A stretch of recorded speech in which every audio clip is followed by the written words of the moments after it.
I note that over the past 30 years, this is the first time we have conducted such large-scale exercises at sea. They will take place simultaneously in the waters of the Pacific and Arctic Oceans, Caspian and Baltic Seas. It will involve the forces of the naval fleet, units of long-range and military transport aviation.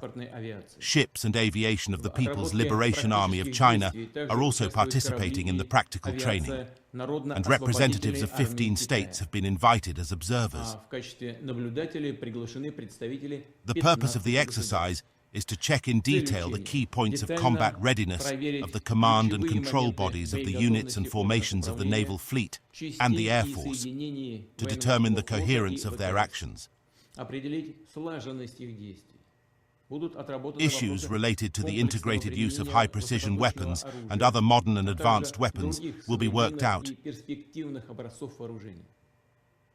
including taking into account the experience gained during the special military operation.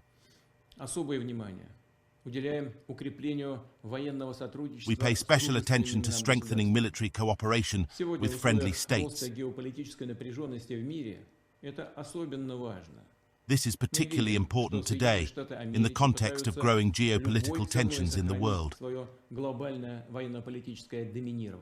We see that the United States of America is trying to maintain its global military and political dominance at any cost. To this end, using Ukraine, the US seeks to inflict a strategic defeat on our country under the pretext of countering the alleged Russian threat and containing the People's Republic of China. The US and its satellites are increasing their military presence near Russia's western borders in the Arctic and in the Asia-Pacific region.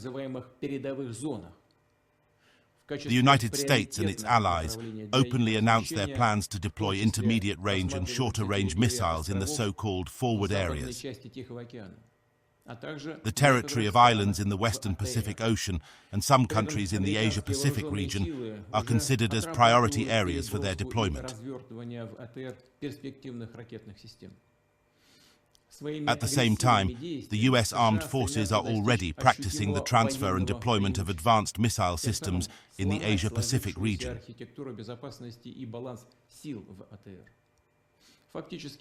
Through its aggressive actions, the US seeks to achieve a tangible military advantage, thereby breaking the existing security architecture and the balance of power in the Asia-Pacific region.